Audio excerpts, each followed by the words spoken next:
할렐루야. 오늘도 부활하신 주님께서 여러분과 함께 하심을 믿고 감사와 기쁨으로 주의 말씀 듣고 은혜 받는 복된 시간 되시기를 간절히 축복합니다. 우리 그리스도인들은 변화된 삶을 산다, 그렇게 말합니다. 왜냐하면 기독교는 바로 변화의 종교이기 때문이죠. 예수님 만난 사람은 변화됩니다. 또 주님 만난 인생은 달라지게 되어 있습니다. 부활하신 주님께서 찾아가신 곳에 기적이 일어납니다. 또 부활의 주님을 만난 사람은 변화가 시작됩니다. 그래서 우리 기독교를 또 기적의 종교라고도 하는 이유가 여기에 있습니다. 오늘 우리의 인생이 그리스도인의 인생으로 변화된 삶을 살아가고 있다면 어떻게 살아가는 것이 과연 변화된 삶을 사는 것인가? 이전과는 다른 삶을 살아야 하는데 그러면 이전과 과연 어떻게 다른 삶을 살아야 할 것인가? 우리는 이 질문을 늘 마음에 품고 살아가고 있습니다. 세상 사람들과 오늘 우리들의 삶이 과연 얼마나 다릅니까? 사실 크게 다르지 않다고 생각할 때가 많습니다. 똑같은 방향으로 걸어갑니다. 똑같은 목적과 목표를 살 때가 많습니다. 비록 같은 방향으로 걸어가도 우리 그리스도의 삶은 달라야 합니다. 또 믿음 없는 사람들과 같은 목표를 가지고 살아도 오늘 우리들의 삶은 같을 수가 없습니다. 우리들도 세상에 다 성공을 목표로 살아가고 있습니다. 출세하기를 원합니다. 또 명예와 지식을 구합니다. 물질적으로 풍성한 삶을 살기를 원합니다. 그렇게 보면 세상 사람들과 살아가는 우리들의 삶의 모습이 다르지 않는 것 같죠. 하지만 같은 목적과 같은 목표를 가지고 산다 할지라도 우리들의 삶은 이 세상에서 끝나는 것이 아니기 때문에 우리의 최종의 목적은 다르기 때문에 그래서 우리 그리스도의 삶은 다르다고 말할 수가 있는 것입니다. 죽음으로 끝나는 것이 아니고 이 땅의 삶이 전부가 아니고 그 이후의 삶이 있고 그 이후의 시간이 있음을 알기에 우리는 준비하는 것이고 또 그때를 믿고 우리는 지금 신앙의 삶을 살아가는 것입니다. 잘 먹고 돈 많이 벌어서 잘 사는 것이 우리 인생의 전부가 될 수 없음을 알기에 우리는 세상 사람들과 다른 삶을 살아가고 있는 것입니다. 사울의 인생, 오늘 우리는 사도행전을 통해서 사울이라고 하는 한 사람의 인생이 바울로 변화되는 그 과정을 함께 살펴보고 있습니다. 사울은 당시에 인간적인 생각으로 살펴보면, 인간적인 기준으로 보면 모든 것을 다 이룬 삶이라고 할 수 있죠. 자기 인생의 목적과 목표를 이룬 삶입니다. 남들이 부러워할 만한 삶을 살고 있는 사람이었습니다. 그리고 자기 일에 열심을 내고 최선을 다해서 지금 살아가고 있는 그런 삶을 사는 사람이었죠. 그러나 부활하신 주님을 만난 이후에 사울은 자기의 삶이 잘못되었음을 깨닫게 됩니다. 자기의 인생의 방향이 잘못되었음을 알게 됐습니다. 그리고 방향을 바꾸었습니다. 사울의 인생에 주님의 빛이 비춰진 이후에 그는 변화하기 시작했습니다. 주님의 부르심을 듣고 그의 삶이 달라지기 시작했습니다. 이것은 사울만의 이야기 아닙니다. 오늘 이 땅을 사는 많은 사람들 중에 예수님의 부르심을 듣고 주의 음성을 듣고 예수를 만난 사람의 삶은 다 변화하기 때문입니다. 이 자리에 나와 예배하는 여러분 역시 그리스도인으로서 우리는 지금 달라진 삶, 변화된 삶을 살아가고 있는 것입니다. 문제는 이 변화된 삶을 끝까지 살아낼 수 있는가? 또 그리스도인으로 달라진 삶을 우리는 그 믿음의 길을 끝까지 갈 수 있는가에 대해서 생각해야 합니다. 사울이 바울로 변화되고 삶의 목적이 달라지게 됐습니다. 근데 사울은 자기의 삶을 돌아보면서 이런 고백을 했습니다. 그가 나중에 사도로서 복음을 전하는 자로서 살아가면서 그의 삶을 돌아보면서 그는 고백하기를 나는 날마다 죽노라. 다시 말하면 변화된 그리스도의 삶을 살기 위해서는 매일매일 자기 이전의 삶으로 돌아가지 않도록 자기의 육신이 중심이 된 내가 중심이 된 삶이 되지 않도록 나를 날마다 죽여야만 했다고 고백하고 있습니다. 끊임없이 마주치는 시험 앞에서도 유혹 앞에서도 흔들리지 않기 위해서 영적으로 무장하고 있음을 그는 또한 고백하고 있습니다. 에베소 교회 성도들에게 보내는 편지에서 사도 바울은 이렇게 권면합니다. 에베소 6장 11절로 13절에 보면 마귀의 간계를 능히 대적하기 위하여 하나님의 전신갑주를 입으라. 우리의 씨름은 혈과 육을 상대하는 것이 아니요 통치자들과 권세들과 이 어둠의 세상 주관자들과 하늘에 있는 악의 영들을 상대함이라. 그러므로 하나님의 전신갑주를 취하라. 이는 악한 날에 너희가 능히 대적하고 모든 일을 행한 후에 서기 위함이라. 여러분, 오늘 여러분의 믿음의 삶과 여러분의 신앙의 삶이 마지막까지 끝까지 흔들리지 않고 이 믿음의 길을 끝까지 완주하는 성도의 삶을 살 수 있기를 간절히 축복합니다. 그래서 신앙생활이 어렵다고 말하는 거예요. 한 번 경험한 것으로, 한 번 믿은 것으로 끝나는 것이 아니고 삶을 살아내야 하기 때문에 어려운 것입니다. 결국 삶으로 살아가는 신앙이 되는 것이 어렵다는 것이죠. 그것이 바로 진정한 변화된 그리스도의 삶을 사는 것입니다. 오늘 사울은 부활하신 주님을 만나고 그의 삶이 변화되기 시작했습니다. 주님을 만난 사울이 그리스도인으로 변화되어서 바울로 변화되는 이 과정 속에서 오늘 우리의 신앙이 변화된 그리스도인으로서 또 매일매일 주님을 믿는 그리스도인으로서 어떻게 살아갈 것인가, 또 어떤 신앙이 될 것인가를 우리에게 주시는 해답으로 볼 수가 있습니다. 오늘 이 사울의 회심과 또 사울의 소명과 사울이 바울로 변화되는 이 과정 속에서 온전한 그리스도인으로 살아가는 우리들의 삶이, 우리의 신앙이 어떻게 달라져야 할 것인가를 깨닫는 시간이 되기를 원합니다. 그렇다면 오늘 사울은 어떻게 달라졌습니까? 첫째로 사울은 그의 삶이, 그의 신앙이 다시 일어나는 신앙으로 변화됐습니다. 이제 사울은 다메섹을 향해서 가고 있었습니다. 다메섹에 가까이 왔을 때 갑자기 사울에게 큰 빛이 비추었습니다. 얼마나 강한 빛이었던지 그는 쓰러졌습니다. 넘어졌습니다. 앞을 볼 수가 없었습니다. 그 빛을 경험하고 나는 이후에 눈은 떴지만 앞을 볼 수가 없었습니다. 한 걸음도 스스로 걸을 수가 없었습니다. 다른 사람의 손을 잡아야만 걸을 수밖에 없는 신세가 됐습니다. 그것보다 더 중요한 사건은 자기가 그렇게 박해하고 핍박했던 예수를 따르는 자들, 다시 말하면 예수를 십자가에 못 박아 죽이는 것이 당연하다고 생각했고 예수는 죽어 마땅한 죄인이라고 생각했던 그 예수님이 부활하셔서 지금도 살아계셔서 자기의 이름을 불렀다는 사실, 그리고 자기를 찾아왔다는 그 사건 때문에 지금 사울은 그의 온통의 그의 삶은 혼돈에 빠지고 말았어요. 지금까지 믿고 살아온 것이 모든 것이 잘못됐다고 하는 자기의 인생이 송두리째 변화되는 그런 큰 어려움을 만나게 됐다는 것이죠. 뿐만 아니라 자기가 다메섹을 향해 가던 목적과 다메섹에서 목표를 이루고 예수 믿는 자들을 잡아서 체포해서 다시 예루살렘으로 돌아오는 것이야말로 가장 하나님을 기쁘시게 하는 일이었고 가장 귀한 일이라는 생각을 가지고 살아왔던 자기의 목적과 목표가 지금 무너져버린 그런 혼돈 속에 빠지게 되었습니다. 오늘 우리들의 인생 가운데도 종종 이런 일들이지 않습니까? 내가 믿고 살아왔던 것들, 내가 삶의 최우선으로 가장 가치 있게 여겼던 것들이 잘못됐다는 것을 깨닫는 순간, 혹은 내가 잘못된 삶을 살아왔다는 순간 우리는 무너져버리고 맞습니다. 무너져버릴 수밖에 없죠. 모든 내 인생의 삶의 최우선의 목표가 헛된 것이라는 것을 깨닫고 나면 삶의 목적이 없어집니다. 삶의 목표를 잃어버리게 되는 것이죠. 더 이상 살아갈 이유가 없습니다. 또 살아갈 힘도 없어지게 되는 거죠. 한순간에 생각지도 못했던 때에 우리의 삶의 모든 것이 무너져버리고 빼앗겨 버린다면 우리는 살 희망과 소망을 잃을 수밖에 없습니다.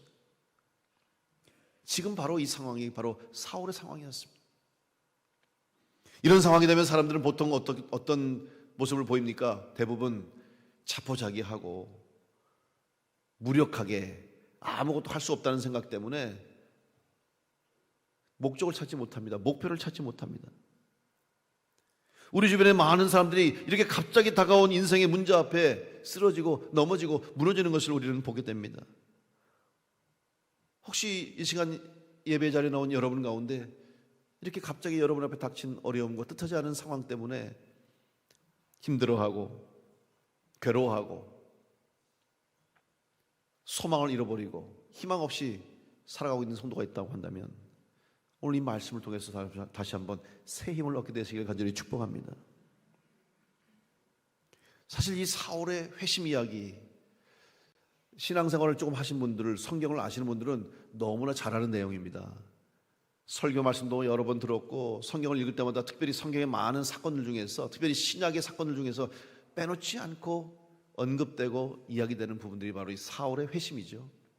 저도 성경을 읽으면서 수없이 읽었고 성경 말씀을 설교할 때도 이 말씀을 얼마나 많이 했습니까? 사울의 회심, 사울이 바울된 사건, 다메섹 도상에서 일어난 이 경험 수도 없이 제가 얘기했어요.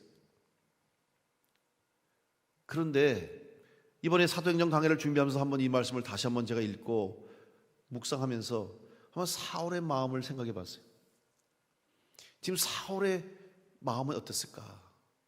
사울은 지금 어떤 상태였을까를 곰곰이 생각해 보니까 사실 우리는 다 결과를 알지 않습니까? 사울이 이런 경험을 통해서 이제 눈을 뜨게 되고 힘을 얻게 되고 변화되어서 이제는 예수를 믿는 자들을 핍박하는 자가 아니라 복음 전하는 사도가 됐다는 사실, 그리고 이방을 향해서 복음을 전하는 전도자가 됐다는 사실을 너무 잘 아니까 그냥 이 부분을 읽을 때 보면 그냥 자연스럽게 당연스럽게 사실 넘어가는 거예요.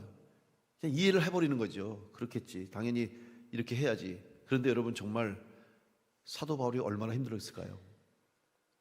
사도 바울의 인생이 지금 흔들렸습니다. 자기 인생에 지금 가장 소중한 것을 한순간에 다 잃어버리고 무너졌어요. 앞을 보지 못하게 됐습니다.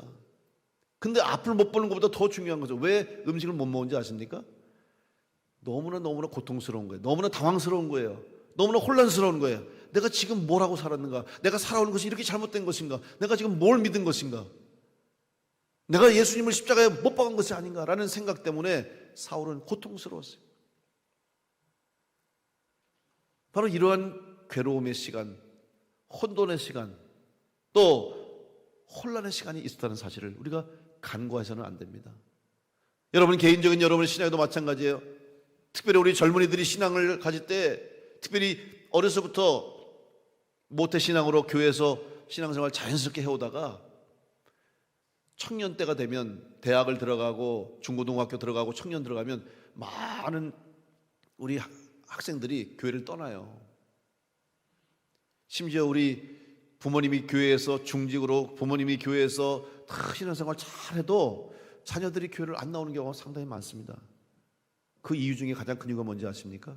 바로 오늘 사울이 만난 이 문제처럼 자기가 그동안은 그냥 자연스럽게 믿어왔고 당연히 믿어왔지만 내가 믿었던 믿음이 과연 무엇인가? 내가 예수를 믿었는데 그 예수님이 누구인가? 정말 하나님이 어떤 분이신가에 대한 고민과, 그 고민과 갈등과 주님께 대한 질문과 신앙과 믿음에 대한 그 질문에 답을 얻지 못했기 때문에 떠나는 거예요. 고민해도 괜찮습니다. 갈등해도 좋습니다. 근데 묻고 답을 얻어야 되는 거예요. 지금 사울이 그런 상황이 있었어요. 지금 수없이 많은 생각들과 수없이 많은 고민들이 그의 생각과 그의 삶을 덮고 있는 거죠. 아무것도 할 수 없다고 생각하지 않았겠습니까? 그럼 이때 사울이 과연 뭘 했을까요? 고민만 했겠습니까? 괴로워만 했습니까? 속상해서 아무것도 할 수 없다는 생각 때문에 그냥 자포자기하고 그냥 넋놓고 있었을까요? 성경은 말씀하고 있습니다. 어쩔 수 없이 사람들의 손에 끌려서 앞을 보지 못한 채 다메섹으로 들어온 사울. 사실 지금 자기가 목적지로 정한 목적지 도착했어요. 다메섹에는 도착했지만 자기의 목적을 잃을 수 없다는 사실 때문에 너무나 괴로웠습니다. 오늘 사도행전 9장 11절 말씀 보면 주님께서 아나니아를 찾아오셔서 환상 중에 아나니아에게 말씀을 하셨습니다. 이렇게 기록되고 있습니다. 주께서 이르시되 일어나 직가라 하는 거리로 가서 유다의 집에서 다소 사람 사울이라 하는 사람을 찾으라. 그가 기도하는 중이니라. 이 아나니아를 향한 환상 속에 주님이 주신 말씀에 보니까 사울이 뭘 하고 있는지를 찾을 수 있죠. 사울이 기도했다고 성경은 말씀하고 있어요. 여러분, 사울에게는 믿음이 있었어요. 하나님을 믿는 믿음의 사람이었어요. 그가 왜 예수 믿는 사람들 핍박한지 아십니까? 하나님을 믿었기 때문에 그래요. 그런데 잘못된 믿음을 가졌다는 사실이었죠.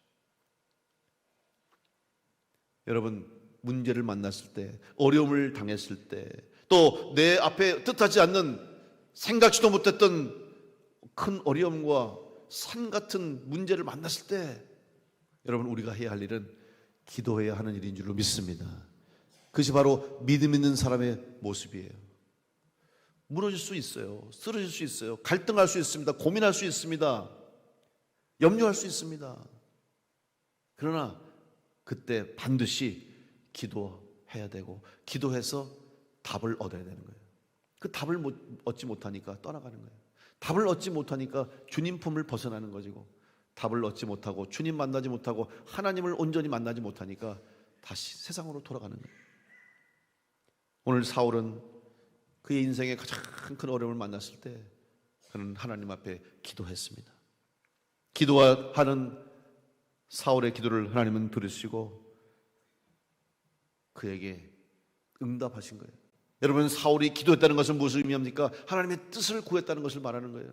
지금 자기의 생각으로는 이해할 수 없는 거예요. 자기의 판단으로는 도대체 무슨 계획인지, 무슨 일이 일어났는지를 알 수가 없기 때문에 기도할 수밖에 없는 거죠. 그래서 하나님의 뜻을 구하고 하나님 앞에 간구했을 때 하나님은 다시 사울에게 일어날 힘을 허락해 주셨습니다. 무너져 있을 때, 모든 것을 잃어버렸을 때, 아무것도 할 수 없다고 생각했을 때, 여러분, 그때 기도하십시오. 다시 하나님이 일어설 힘을 주실 줄로 믿습니다. 사울이 기도하지 않았다면 다시 일어나지 못했습니다. 그리고 쓰임받지 못했을 거예요.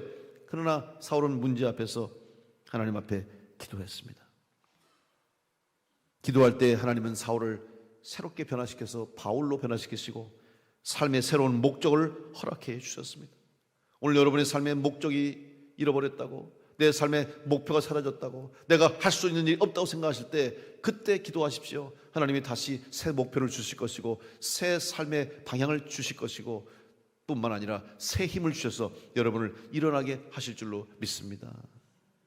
사울이 변화될 수 있었던 가장 중요한 이유는 어려울 때, 힘들었을 때 기도하고 하나님의 뜻을 구하고 하나님께 맡겼을 때 하나님이 그를 일으켜 세워주시고 그에게 힘을 주신 줄로 믿습니다. 다시 한번 오늘 우리를 새롭게 하시고 우리에게 힘 주셔서 힘들고 어려운 모든 상황과 여건 속에서도 다시 일어나게 하시는 하나님의 은혜가 나를 덮고 있음을 믿고, 나에게 찾아오신 주님께서, 나의 이름을 부르시는 주님께서 우리로 하여금 기도하게 하셔서 그 기도하는 성도가 되므로 다시 힘을 얻게 하시고 일어서게 하심을 믿고 여러분 세임 얻는 복된 성도가 될 수 있기를 간절히 축복합니다.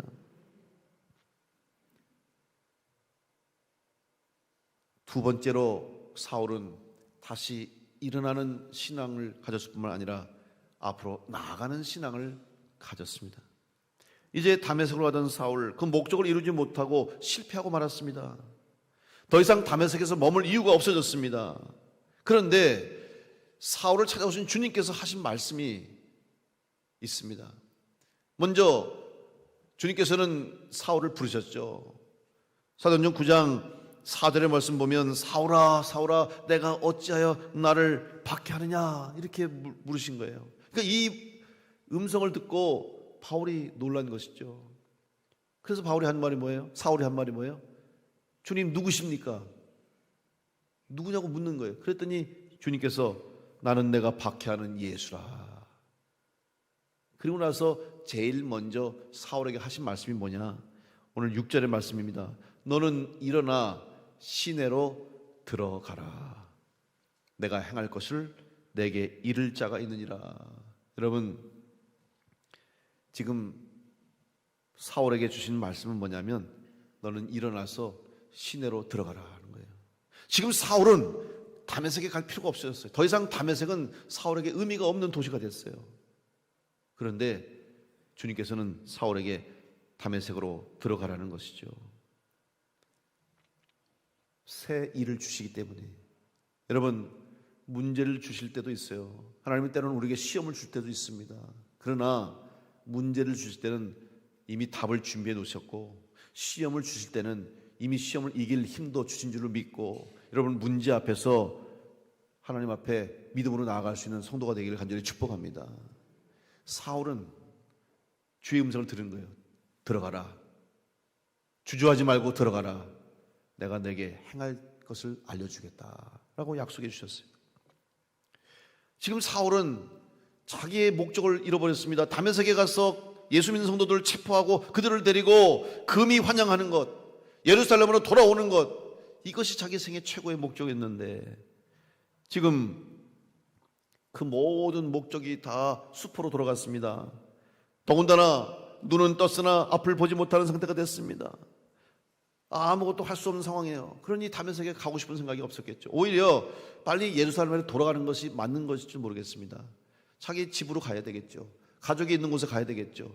자기를 잘 아는 사람도 있는 곳에 가서 치료하고 회복하고 다시 힘을 얻는 것이 맞아요. 다메섹에 갈 필요가 없어요. 어쩔 수 없이 다메섹에 갔다 할지라도 얼른 짐을 싸서 출세해서 다시 돌아가는 게 맞죠. 그런데 주님께서는 사울에게 다메섹으로 일어나서 시내로 들어가라. 거기서 할 일이 있기 때문에 사울로 하여금 들어가라고 말씀하는 겁니다. 이 말씀은 무슨 말씀입니까? 여러분, 하나님의 계획이 있다는 사실이죠. 하나님의 일하시는 방법이 있다는 사실입니다. 우리의 방법으로는, 그 당시 사울의 생각으로는 얼른 다메섹에서 예루살렘으로 돌아가는 것이 맞는 거예요. 그런데 하나님의 방법은 다릅니다. 하나님의 일하심은 다른 것을 알 수 있어요. 오늘 우리가 하나님이 어떤 분이신가를 알고 또 하나님이 일하시는 방법을 알면 믿음으로 쉽게 순종할 수 있습니다. 왜냐하면 이해가 되니까, 머리로 믿어지니까, 판단해도 다 바르게 받아들일 수 있으니까 걱정이 없잖아요. 그러면 참 신앙생활 하기가 좋을 텐데 대부분의 경우 하나님이 우리에게 말씀하시고 하나님의 일을 이루어 가실 때 우리가 이해하지 못하는 부분이 더 많다는 거예요. 심지어는 도저히 받아들일 수 없는 일들, 또 상식적으로 이해가 되지 않는 일들, 그리고 아무리 내가 믿으려고 해도 또 혹은 이해하려고 해도 받아들이려고 해도 받아들일 수 없는 상황과 환경과 여건 때문에 믿지 못하고 순종하지 못하고 따를 수가 없을 때가 더 많다는 사실이죠. 그래서 신앙생활이 어렵다는 겁니다. 그런데 감사한 것은 여러분, 오늘 우리에게는 성경이 있습니다. 다시 말하면 하나님은 이미 우리에게 답을 알려주셨어요. 근데 우리는 이 답을 놓고도 주저하는 거예요. 답을 놓고도 머뭇거리지 않습니까? 이 성경에 보면 하나님이 어떤 분이신가를 너무 잘 알려주고 있어요. 그리고 하나님이 어떤 방법으로 일을 해결하시는지 우리에게 너무나 자세하게 알려주고 있지 않습니까? 우리는 이 성경을 읽습니다. 이 성경을 듣습니다. 배웁니다. 그런데도 정작 내 인생에 하나님이 찾아오시고 내 인생에 주님이 찾아오시고 주님이 나의 이름을 부르시고 내 인생에 개입하시는 순간 우리는 마음의 문을 닫아거는 거예요. 말씀을 듣지 않습니다. 귀를 막고 눈을 감아버리는 거예요. 성경 말씀이 믿어지지 않는 거예요. 그러니까 우리 삶 가운데 아무런 기적과 아무런 역사와 응답이 없는 거예요. 만약 이 말씀을 믿고 이 성경이 정말 하나님의 말씀인 것을 믿는다면 이 말씀에 역사하신 하나님, 하나님의 방법대로 우리가 순종하고 따라가게 되면 동일한 하나님, 지금도 살아계신 하나님, 바울과 사울과 역사하셨던 성령님, 신약시대 초대교회 때도 역사하셨던 그 성령님이 동일하게 지금도 우리 가운데 역사하시고 살아계시고 하나님이 변치 않고 우리와 함께 하신다는 걸 믿는다면 왜 우리 삶에 기적이 없겠습니까? 왜 여러분의 삶에 응답이 없겠습니까? 문제는 우리에게 있다는 사실이죠. 사울은 주의 말씀을 듣고 주님의 방법에 순종했습니다. 그리고 하나님의 방법에 따랐습니다.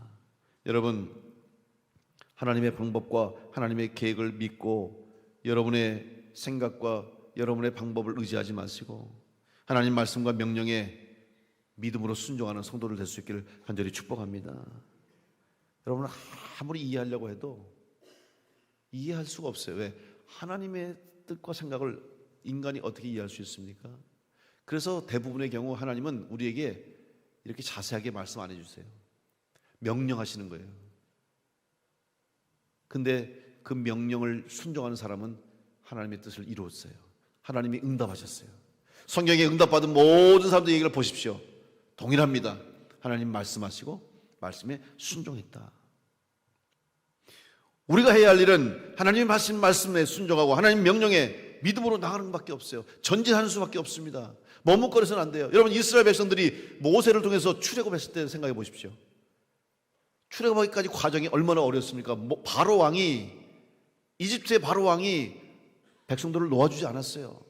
그때마다 하나님이 재앙을 보내주시고 불가사의 일들을, 기적들을 베푸셔서 어쩔 수 없이 목이 굳은 바로 왕을 결국은 꺾으시고 이스라엘 백성들을 놓아줬어요. 출애굽하게 하셨어요.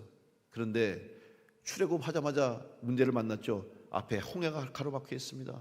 앞에는 홍해가 가로막혀서 전진할 수 없습니다. 그런데 웬일입니까? 뒤에 바로의 군대가 추격해 오는 거예요. 그것도 그냥 군대가 아니에요. 기마부대, 전차부대, 지금으로 말하면 그냥 최고의 장갑차 같은 그런 무기를 갖추고 쫓아오니까 무슨 생각했겠어요? 죽었구나. 그리고 하는 말이 원망하는 거예요. 왜 우리를 여기서 죽게 하느냐? 하나님을 원망했습니다. 앞은 홍해 바다요, 뒤은 바로의 군대. 원망할 수밖에 없죠. 그뿐입니까? 광야를 통과할 때 마실 물이 없을 때마다 하나님 원망했습니다. 먹을 양식이 없을 때마다 모세를 원망했고 하나님 원망했고 애굽을 생각했어요. 때마다 시마다 문제가 생길 때마다 이스라엘 백성들은 하나님을 원망하고 모세를 원망했어요. 문제가 무엇입니까? 하나님을 온전히 신뢰하지 못했어요. 하나님의 방법에 온전히 따르지 못했어요. 그것이 바로 원망의 이유가 되는 것입니다. 결국 믿음 없이 원망하니까, 믿음 없는 자가 되니까 어떻게 됩니까? 결과적으로 믿음 없는 대로 되는 거예요. 당연한 거 아닙니까? 그런데 여러분, 눈앞의 현실은 문제가 있고 내 앞에 있는 상황은 이해할 수 없는 상황이 된다 할지라도 그때 믿음으로 하나님 말씀을 믿고 그때 믿음으로 하나님 말씀에 순종함이 되면 하나님이 말씀하신 대로, 하나님이 계획하신 대로 일이 이루어지는 기적이 일어나게 될 줄로 믿습니다. 그게 바로 성경의 이야기고 하나님 믿는 성도들의 이야기입니다. 우리가 이해할 수 없을 때 여러분 이해하려고 하지 마십시오. 그때 정말 믿음을 갖는 거예요. 그때 믿음의 모습을 보이는 거예요. 세상 사람들은 이야기합니다. 믿음을 갖기를 원하고 믿음이 있어야 한다고 얘기하죠. 근데 그 믿음이 그냥 생깁니까? 이성적으로 분석하고 이성적으로 판단해서 믿음이 생기는 것은 절대 아닙니다. 여러분, 우리 대한민국의 지식인 중에 한 사람, 또 지식인으로서 가장 대표적인 지식인 하면은 우리가 이어령 박사님을 꼽죠. 이제 고인이 됐습니다마는 이어령 이 전 문화부 장관님이 얼마나 이성적인 사람이었습니까? 그분은 문학을 전공했고 특별히 문학 비평을 하신 분이에요. 여러분, 비평을 한다는 것은 아주 사리적으로, 논리적으로, 이성적으로 분석하고 판단해야만 할 수 있는 게 비평입니다. 근데 이 이어령 박사님의 비평은 아주 사람들에게 감동을 줘요. 흔히 철천살인이라고 그러잖아요. 아주 얼마나 정확하게 핵심을 집어내고 이 사회 문제를 판단하고 인생의 문제를 생각하는 그분의 글은 많은 사람들에게 호응을 받고 많은 사람들에게 깨달음을 주는 그런 분이었잖아요. 그래서 그분은 아주 이성적인 분이기 때문에 신앙을 갖지 않았습니다. 믿을 수가 없는 거예요. 왜? 여러분, 신앙은 합리적인 사고로는 이해할 수 없잖아요. 그 다음에 이성적인 논리로는 설명할 수 없는 게 신앙이고 믿음이거든요. 그러니 가장 이성적인 사람, 가장 논리적인 것을 중심으로 사는 사람이 어떻게 믿을 수 있어요? 못 믿는 거예요. 그런데 그분이 말년에 예수 믿게 됐죠. 주님 영접했습니다. 그리고 막 하는 글을 썼어요. 신앙을 고백했어요. 어떻게 가능한지 아십니까? 그분에게 딸이 있었잖아요. 가장 사랑하는 딸이 있었어요. 잘 됐어요. 미국 가서 변호사도 됐어요. 잘 살았어요. 그런데 한순간에 그에게 병이 찾아왔어요. 암이 걸렸어요. 그 젊은 나이에 삶을 마감할 수밖에 없어요. 고통의 삶을 사는 거예요. 근데 그 딸이 그리스도인이었어요. 신학을 공부했어요. 목사가 됐어요. 복음을 전하는 거예요. 그런데 암이 찾아왔어요. 그리고 죽음을 눈앞에 보게 됐어요. 아버지의 입장으로서는 이해할 수 없고 특별히 딸을 바라보면서 이해할 수 없는 게, 지금 저런 고통이 찾아왔는데, 저런 인생에 참 어려움이 찾아왔고 인생이 절망이 되고 낙심이 되는데, 아니 어떻게 저렇게 기쁠 수 있을까? 어떻게 저렇게 담담할 수 있을까? 담대할 수 있을까? 그리고 어떻게 그 가운데서 하나님을 고백할 수 있을까? 신앙을 고백할 수 있을까? 이해되지 않았는데 이제는 궁금해지는 거예요. 그러면서 도대체 하나님이 어떤 분이시길래, 기독교가 어떤 종교이길래 내 딸이 지금 저런 상황 가운데서, 저는 가장 낙심하고 가장 실망하고 가장 괴로워하고 가장 슬퍼해야 할 때에 가장 기뻐하고 가장 감사해야 하고 가장 행복해하는가, 의문이 들기 시작한 거예요. 그래서 성경을, 그동안 그는 성경을 수없이 읽었어요. 여러분, 문학가로서, 문학인으로서 수없이 성경을 읽었지만 그 전에 읽었던 성경은 그를 변화시키지 못했지만, 이제는 이성의 눈으로 또 지식의 눈으로 바라보는 것이 아니라 신앙인의 눈으로, 믿음의 눈으로 바라보니까 은혜가 되기 시작하고 깨달아지기 시작하고 하나님이 믿어지기 시작하고 예수님이 구주로 고백되기 시작한 거예요. 그래서 그분이 말년에 쓴 책, 여러분 읽어보셨잖아요. 아마 유명하니까 한두 번 보신 분이 계실 거예요. 그분이 쓴 책을 보면요, 얼마나 그 신앙의 간증이 얼마나 공감이 되고 은혜가 되는지 몰라요. 그것이 무슨 이유 때문입니까? 그가 논리적으로 깨달았습니까? 이성적으로 판단했습니까? 아닙니다. 여러분, 신앙과 믿음은 인간의 한계를 뛰어넘어서, 하나님이 일하시는 방법은, 하나님의 역사하심은 인간의 생각과 방법을 뛰어넘어서 하나님이 일하시는 것을 믿고, 여러분 가장 힘들었을 때, 가장 어려웠을 때 기도할 수 있는 여러분 될 수 있기를 간절히 축복합니다. 그래서 결국 이 사울은 다시 앞으로 나아갈 수 있는 힘을 얻게 된 것입니다. 오늘 여러분의 인생에 두려움이 있습니다. 근데 두려움이 왜 생깁니까? 두려움은 불안으로부터 시작되는 것입니다. 이스라엘 백성들이 왜 하나님 원망했습니까? 두려워서 그랬어요.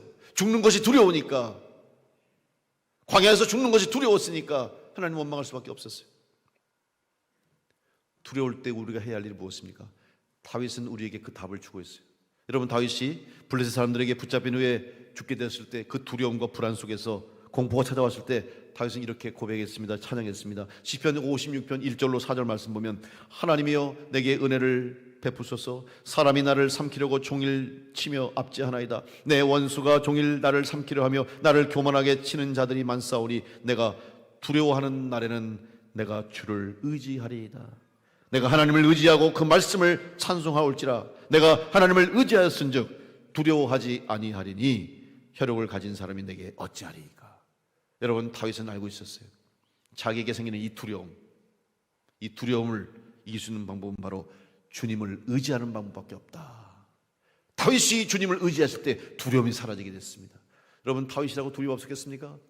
죽음이 자기 앞에 올 때마다 수없이 불안과 두려움과 공포를 느꼈어요. 그때마다 다윗은 하나님을 찬양했고 하나님을 의지했기 때문에 그 모든 죽음의 순간들을 이겨내고 마지막에 승리하게 된 줄로 믿습니다. 여러분, 두려움이 우리를 엄습할 때 여러분 주님을 의지하는 성도가 될 수 있기를 간절히 축복합니다. 두려움의 출발은 무엇입니까? 부족함에서부터 출발하는 거예요. 결핍이 불안의 원인이 되는 거예요. 두려움은 결국 부족한데, 여러분 부족한 이유가 뭔지 아십니까? 두려운 이유가 뭔지 아십니까? 불안하게 만드는 거예요. 근데 불안의 이유가 뭐냐? 결핍에부터 오는 거예요. 부족하니까 불안한 거예요. 여러분, 밥을 못 먹으면 사람들이 불안해요. 그래서 예전에 우리 밥을 못 먹고 굶던 시절에 많은 분들의 꿈이 뭐예요? 삼시세끼 잘 먹고 잘 사는 게 꿈이었어요. 잘 먹고 잘 살아보세요가 우리 꿈이었잖아요. 그죠? 그때는 다른 거 없어, 그냥 밥만 잘 먹었으면 좋겠다가 최고의 목적이었잖아요. 그런 시대도 있었잖아요. 가장 불안을 만들어내는 제일 첫 번째 원인이 바로 부족이에요. 먹을 것이 없고 입을 것이 없고 안전한 생활을 할 수 없고 기본적인 삶을 살 수 없을 때 우리는 불안함을 느끼기 때문에 두려움이 없는 거예요. 그래서 우리는 열심히 사는 이유가 뭐예요? 결국은 살아가는 가장 큰 이유 중에 하나는 불안을 없이 하려고, 불안을 제거하려고 사는 것이 우리 인생이에요. 돈 많이 벌어서 뭐 하는 거예요? 불안한 요소를 다 덮어버리는 거잖아요. 여러분, 돈 많이 벌어서 사람들이 하는 게 뭐예요? 좋은 거 먹으려고 하고, 안전한 집에 살려고 하고 더 풍요롭게 사는 이유가 불안감을 해결하려고 그래요. 그런데 여러분, 자 그러면 돈 많이 벌고 모든 불안의 요소들을 다 제거했다고 불안하지 않을까요? 아닙니다. 오히려 더 큰 불안이 밀려오는 거예요. 왜 그런지 아십니까? 인간은 불안한 존재라는 것을, 인간은 약한 존재, 불완전한 존재, 인간은 한계를 가진 존재라는 것을 누구보다도 우리 스스로 알기 때문에 이 불안을 해결하려고, 부족함을 해결하려고 애쓰면 애쓸수록 우리는 깨닫는 거예요. 나는 약하구나, 나는 부족하구나, 나는 여전히 불완전하구나. 그렇기 때문에 해결할 수 없는 이 인생을 사는 거예요. 그러니까 신앙이 없는 사람들이 왜 인생이 허무하다고 하는지 아십니까? 열심히 최선을 다해서 일생을 다해서 뼈 빠지게 고생하고 돈 벌고 목적을 이루고 성공하고 출세했는데 그래도 허전한 거예요. 왜? 불안함을 해결할 수 없기 때문에 그래요. 여러분, 이것은 인간이 해결할 수 없어요. 오늘 우리의 인생의 이 허전함과 이 허무한 인생, 우리의 모든 문제는 바로 하나님이 떠난 인생이기 때문에 그런 거예요. 다시 말하면 영적인 삶을 살지 못하는 인생이 되면 우리 인생은 채워줄 수가 없는 거예요.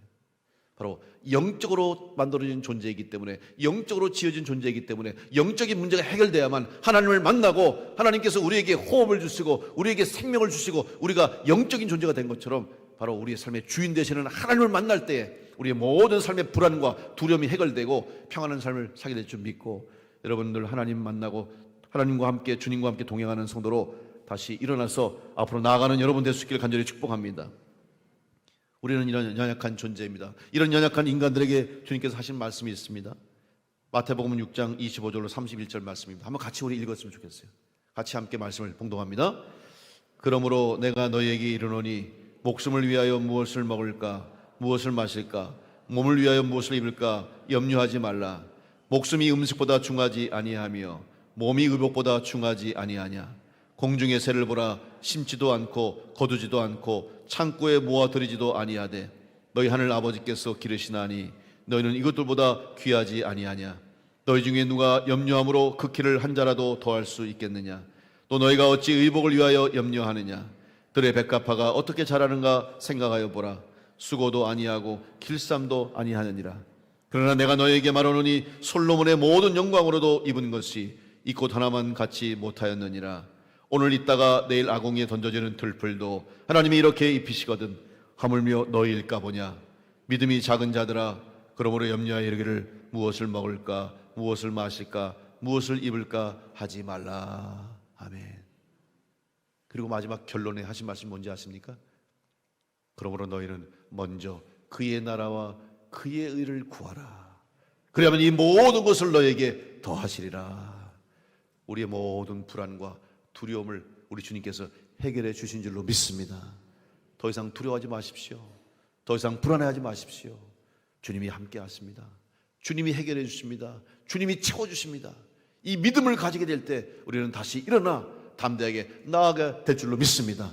사울은 지금 모든 것을 잃어버렸다고 생각했을 때, 아무것도 할 수 없다고 생각했을 때 기도했고 응답하셨고 하나님이 그를 찾아와 주심으로 말미암아 사울이 바울 되는 역사가 일어나게 된 줄로 믿습니다. 마지막으로 오늘 사울은 이제 다시 일어날 힘을 얻게 되었고 앞으로 나아갈 소망을 얻게 되었을 뿐만 아니라 그의 삶 가운데 미리 준비해 주신 하나님을 만나는 은혜를 얻게 됐습니다. 하나님은 사울의 삶에 찾아오셔서 그의 삶을 준비해 주신 줄로 믿습니다.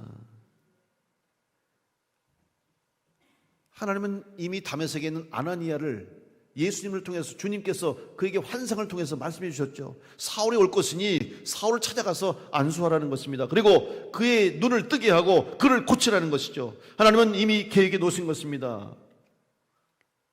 그러자 아나니아가 대답합니다. 사도행전 9장 13절로 14절 말씀 보니까 이렇게 아나니아가 대답합니다. 아나니아가 대답하되 주여, 이 사람에 대하여 내가 여러 사람에게 듣사온즉 그가 예루살렘에서 주의 성도에게 적지 않은 해를 미쳤다 하더니 여기서도 주의 이름을 부르는 모든 사람을 결박할 권한을 대제사장들에게서 받았나이다 하거늘. 이미 알고 있는 거예요. 사울이 오는 것을 알고 있었고 사울이 완 목적이 무엇인지 알고 있었고, 다시 말하면 아나니아 자기도 사울이 자기를 잡아갈 사람인 걸 알고 있었고 자기의 형제들 그리스도인들을 잡아갈 사람이라는 걸 아는데 아니 그 사람을 안수하라고요? 그 사람을 낫게 하라고요? 이해할 수 없죠. 받아들일 수 없는 일을 지금 명령하신 거예요. 그런데 아나니아는 주님께서 환상 중에 하신 말씀은 반드시 하나님의 계획이라는 사실을 알았기 때문에 이미 하나님께서 새로운 일을 이루시고 새로운 역사를 진행하시기 위해서 특별히 그를 통해서 이방에 복음을 전하는 자로 쓰임받게 하려고 그를 쓰시기 위한 것을 알고 그 말씀에 순종해서 아나니아가 사울에게 안수했을 때 그의 눈에 비늘이 벗겨지면서 눈이 떠지고 음식을 먹게 됐고 힘을 얻어서 사도로서의 삶을 시작하게 됐습니다. 사랑하는 성도 여러분, 모든 일을 이미 주님께서 준비해 놓으신 줄로 믿으시기 바랍니다. 여러분, 사울이 다 한 것 같죠? 모든 일을 계획한 거 다 사울이 한 거잖아요. 자기가 다 준비했어요. 다메섹에 가야 되겠다. 다메섹 가서 거기 유대인들이 10,000명 이상 있는데 그 중에 많은 그리스도인들이 숨어 있을 것이다. 그들을 체포하기 위해서 준비하고 대제사장에 가서 공문도 받고 법적으로 준비해서 이 모든 일들을 사울은 자기가 다 했다고 생각했어요. 자기의 계획이었습니다. 자기의 방법이었습니다. 그런데 깨달았죠. 내 방법이 아니었구나. 나를 다메섹에 가게 하셨고 나로 하여금 다메섹으로 향하게 하셨고 나를 만나주셨고 결국 나로 하여금 부활하신 주님을 만나고 메시아를 만나고 복음을 전하는 자로 쓰시려고 이미 하나님이 다 준비하시고 계획하신 일이라는 것을 깨닫게 되었습니다. 여러분, 오늘 우리는 생각합니다. 내가 다 한다고 생각하죠. 내가 다 할 수 있다고 생각하고 내가 다 하고 있다고 생각하고 내가 다 하겠다고 계획하지 않습니까? 아닙니다. 내가 하는 것이 아니고 하나님이 하시는 것이고 주님이 하실 것이고 여러분의 인생에 찾아오신 주님께서 여러분의 삶에 들어오신 하나님께서 우리의 삶을 인도하시고 우리의 삶을 이끌어가심을 믿을 때에 여러분, 우리가 하는 것이 아니라 하나님이 하심을 믿는 고백이 여러분 가운데 있게 될 줄로 믿습니다. 이것이 바로 믿음이요 신앙입니다. 그래서 우리는 하나님 앞에 맡긴다는 게 뭐예요? 바로 이거예요. 내 계획을 따르는 것이 아니라 내 방법을 따르는 것이 아니라 왜 다윗이 여호와는 나의 목자시니 내게 부족함이 없으리로다. 이 고백이 여러분 단순한 고백이 아니에요. 하나님 내 목자가 된다는 거예요. 목자는 양을 이끌어가는 분이고 책임지는 사람 아닙니까? 다윗은 자기 인생을 하나님을 떠나서는 고백할 수 없기 때문에 이 고백한 거예요. 오늘 여러분의 인생도 마찬가지입니다. 여러분의 삶도 마찬가지입니다. 하나님이 여러분의 삶을 인도하시는 분을 믿고 나아갈 때 하나님께서 여러분을 통해서 새 일을 행하심을 좀 믿고 이미 계획하시고 준비하신 모든 일들이 있다는 사실을 믿고 믿음으로 주님의 부르심에 응답하고 믿음으로 주님의 말씀에 순종하고 믿음으로 기도하는 성도가 되어서 반드시 여러분을 통해서 이루실 하나님의 기적과 하나님의 뜻과 계획을 이루어낼 수 있는 믿음의 성도로 승리하시기를 간절히 축복합니다. 모든 것은 이미 다 주님께서 준비해 놓으셨습니다. 우리는 필요한 때에 필요한 방법대로 주님의 뜻에 따라 합당하게 쓰임받는 것밖에 없어요. 그게 우리의 신앙이요, 그게 우리의 삶이에요. 제가 늘 강조하지 않습니까? 목회가 뭐냐? 목사의 하는 일이 뭐냐? 제 일이 아닙니다. 하나님이 필요하셔서 필요한 곳에 보내시고 충주남부교회에 저를 담임 목사로 세우신 이유는 내 목적을 이루기 위한 게 아니라 하나님이 우리 교회를 통해서 하실 일이 있기 때문에 저를 이곳에 보내시고 저를 담임 목사로 세우시고 여러분과 함께 우리 교회가 해야 할 일들을 감당하게 하시는 것뿐이에요. 우리는 그 시대를 살아가는 것뿐이고 이 시대가 지나면 떠나가는 거예요. 또 다른 사람이 와서 또 다른 성도들이 와서 또 다른 다음 세대가 와서 우리 교회 일을 계속해서 이어가게 될 줄로 믿습니다. 그게 바로 교회의 역사요, 기독교의 역사요, 성령의 역사인 줄로 믿습니다. 지금 사도 바울이 사울에서 바울로 변화되는 역사로부터 시작해서 오늘까지 교회와 역사가, 기독교 역사가 바로 하나님의 계획대로 하나님의 방법대로 이루어가고 있음을 믿고 앞으로도 이뤄가실 줄 믿고 여러분 그 하나님의 뜻에 합당하게 쓰임받는 성도들 다 될 수 있기를 간절히 축복합니다. 그러기 위해서는 오늘 사울처럼 무너져버린 인생 같은 상황, 아무것도 할 수 없는 무력한 상황이 있다 할지라도 다시 일어나게 하시는 하나님의 은혜를 덧입고 또한 막막한 상황 가운데서 다시 앞으로 전진하게 하시는 주님의 말씀에 순종해서 발걸음을 내딛고 미리 앞서 행하시고 준비하시는 하나님의 있음을 믿고 순종할 때 여러분의 인생과 삶과 신앙과 우리 교회의 역사 가운데 하나님의 놀라운 역사하심 살아계심과 하나님의 증거와 하나님의 일하시는 응답들이, 여러분의 기도의 응답들이 풍성한 열매로 맺혀지게 될 줄로 믿습니다. 그 믿음 가지고 여러분 다시 일어나십시오. 그리고 담대하게 두려워하지 말고 앞으로 나아가십시오. 그리고 하나님이 이루실 것을 기대하면서 응답을 기대하는 성도로 살아가십시오. 여러분의 삶에 하나님 살아계신 증거가 나타나게 될 줄로 믿습니다. 그 믿음 가지고 승리하시는 여러분 되시고 우리 교회가 되셔서 이 마지막 시대에 꼭 필요한 교회가 되고 성도가 될 수 있도록 사울처럼 변화돼서 세일을 이뤄가는 성도로 쓰임받는 모든 성도들과 우리 교회가 되기를 간절히 축원합니다.